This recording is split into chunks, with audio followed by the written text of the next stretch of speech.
Okey, hai. Assalamualaikum warahmatullahi wabarakatuh. Okey, hari ini cikgu akan ajar matematik tingkatan 1 KSSM unit 1 nombor nisbah. Okey, dalam video bahagian 1 ni cikgu akan sentuh dua subtopik iaitu integer 1.1 integer dan juga 1.2 operasi asas aritmetik yang melibatkan integer. Okey, dalam integer, kita perlu tahu nombor positif dan nombor negatif. Okey, nombor positif dan nombor negatif. So, nombor positif dan nombor negatif ni, kita boleh lihat dalam bentuk nombor bulat.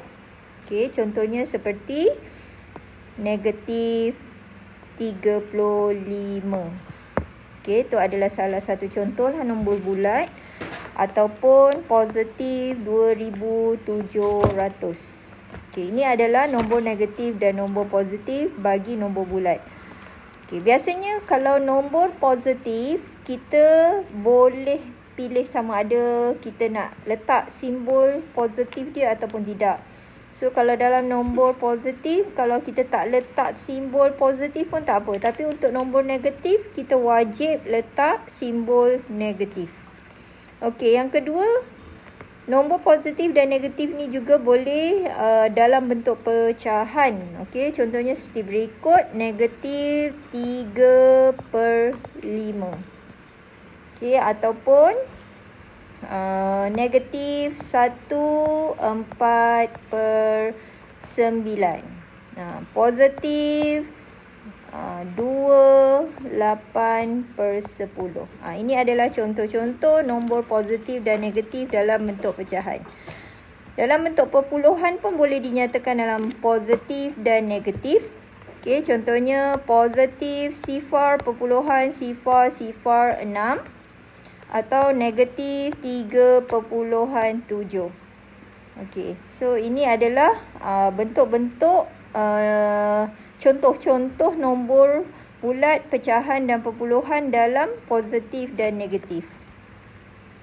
Okey, seterusnya kita boleh lihat cikgu ada sediakan garis nombor. Ni dipanggil garis nombor.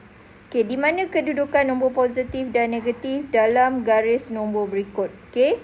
So, dalam garis nombor, kalau ke kanan berarti positif. Okey, ke kanan ni adalah positif. Okey, ke kiri adalah nombor negatif. Okey, ke atas nombor positif dan ke bawah nombor negatif. Jadi, nilai nombor positif semakin besar nombor tersebut, berarti nilai dia semakin besar. Contohnya 5. 5 lebih besar daripada 3. Okey, 5 lebih besar daripada 3. Okey, sama juga kalau positif ke atas. Okey, 5 lebih besar daripada 2, 5 lebih besar daripada 4. Okey, manakala nombor negatif, semakin besar nombor negatif, semakin kecil nilainya. Okey, contohnya antara negatif 4, okey, negatif 4 dan negatif 1. Okey, negatif 1 lebih besar daripada negatif 4. Berarti semakin besar nombor negatif tersebut, nilai dia semakin kecil. Kalau kita tengok kat sini, cikgu letak contoh. Negatif 18 dan juga negatif 8. Okey, mana satu yang lebih besar? Yang lebih besar adalah negatif 8. Negatif 18 lebih kecil daripada negatif 8. Okey. Okey, seterusnya mengenal nombor positif dan negatif berdasarkan situasi sebenar. Okey, kalau kita lalui situasi sebenar kita harian kita lah setiap hari, kita boleh nyatakan atau wakilkan situasi tersebut dalam nombor positif dan negatif. Okey, contohnya adalah kalau kita lihat kat sini, helikopter berada di atas aras laut. Okey, di atas aras laut. Jadi, dia punya petunjuk dia adalah aras laut. Jadi, aras laut ni umpamanya daripada sini, okey, daripada sini dia adalah nilai dia adalah sifar. Okey, jadi ke atas dia akan jadi positif dan ke bawah, okey, jadi penyu tu adalah negatif.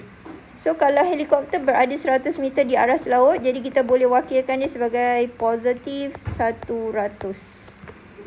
Okey, manakala penyu berada 80 meter di bawah aras laut. Maka kalau di bawah aras laut, okey, kita boleh wakilkan penyu tu sebagai negatif 80.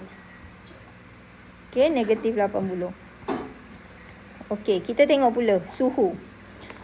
Okey, gambar yang pertama, suhu di gurun ialah 49.7. Manakala suhu di kutub utara ialah negatif 19. Okey, jika cikgu beri satu garis nombor. Okey, satu garis nombor.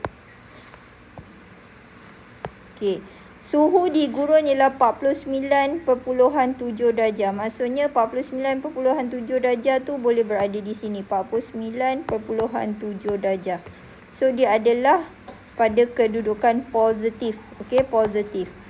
Manakala suhu di kutub berada negatif 19. Negatif 19 mungkin berada di sini. Negatif 19. Maka dia adalah nombor negatif. Okey, ini adalah kedudukan dia lah. Okey. Seterusnya kita tengok. Kereta biru berada 100 meter di utara. Ke utara. Jadi, bila ke utara, kita boleh refer juga garis nombor. Okey, garis nombor atas positif, bawah negatif, ke kanan positif, ke kiri negatif. Okey, jadi kereta biru berada 100 meter di utara. Okey, utara yang inilah utara, selatan, timur dan barat. Jadi kita kena ingat arah mata angin ni utara, selatan, timur dan barat. Jadi kereta biru berada 100 meter ke utara. Jadi nilai dia adalah 100, positif 100. Kereta merah berada 350 meter ke timur. Jadi nilai dia adalah boleh diwakilkan sebagai 350, positif 350. Kereta kuning berada 200 meter ke barat, negatif 200. Dan kereta hijau berada 50 meter ke selatan, negatif 50. Okey, so itu saja untuk nombor negatif dan positif. Okey, kita akan bersambung dalam bahagian seterusnya, bahagian 2. Okey, terima kasih. Kita jumpa lagi. Assalamualaikum.